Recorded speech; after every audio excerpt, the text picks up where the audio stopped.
Wetware Media presents Civil War Reminiscences by Those Who Were There, narrated by Andrew Mulcare. This recording is copyright 2012 by Wetware Media.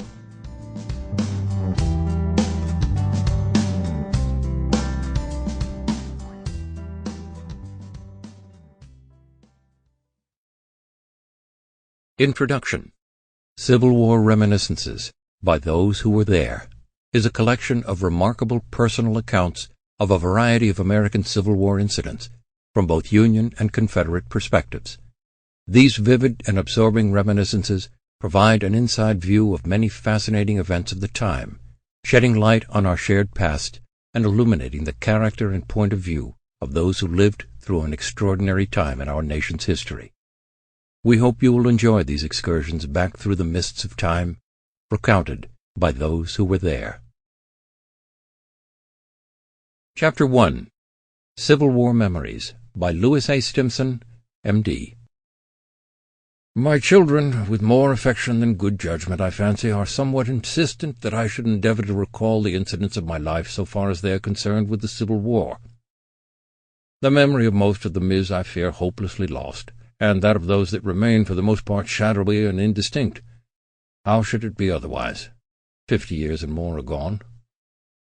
It is, I think, a matter of common observation that the strenuous days of life, the days of great events or great emotions, the things sharply held in pictures by memory, are only trivialities, the utterly unimportant incidents, the smell of a flower, the adjustment of a strap, the expression on a face, perhaps at a moment when life or death was hanging in the balance.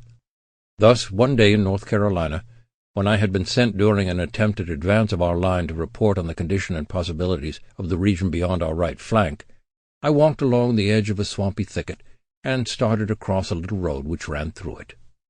All was quiet, but as I stepped into the road I saw on my left, within 100 yards, an earthwork lined with troops, and at the same moment came a volley from them directed at me.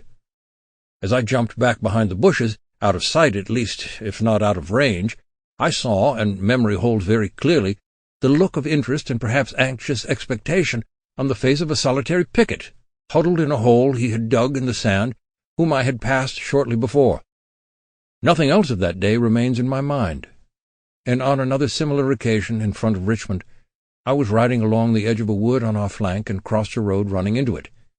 The appearance of the head of my horse apparently gave the signal for the discharge of a field-piece stationed 100 or 200 yards distant in the woods, so that the first warning I had was the roar of the discharge and the rush of the shell past me, and all I remember is the odd look on my horse's ears, her only blemish, as they waved about in her frightened plunge. They looked like a mule's, and that is probably why I remember it, for I thought much of her and was sensitive to criticism of her. And so it is. The weeks and months passed and left no memories but those of trivial incidents. It might perhaps be properly said that there was nothing but trivial, purely personal incidents. We subalterns knew nothing of the problems and the plans of those who controlled the movements. Our days and weeks and even months passed in the comparative idleness of camp routine, and even in marches and engagements we saw little but the changes and incidents of our immediate environment. Who sees more of a battle than his own little part of it? And, big as that part may seem to him, and big as it may be indeed, in grave possibilities to him, its record is only a single little human document, one of hundreds or thousands like it. Well, to begin at the beginning. I was a sophomore at Yale College, and I remember reading of the firing on Fort Sumter from a paper held in my mother's hands when I was at home during the spring vacation. Of the next 3 months I remember nothing. I was back at college and much interested in my life there. Even of Bull Run I remember very little, a vague recollection of unrest and humiliation, and only one thing stands out a little through the haze, a newspaper report that the Black Horse Cavalry had been annihilated in a charge, and a certain fierce joy thereat. Alas, there was no Black Horse Cavalry, and no annihilation. I cannot remember that the war weighed at all heavily on my mind, or that I had any thoughts of taking part in it. Doubtless. Sample complete. Ready to continue?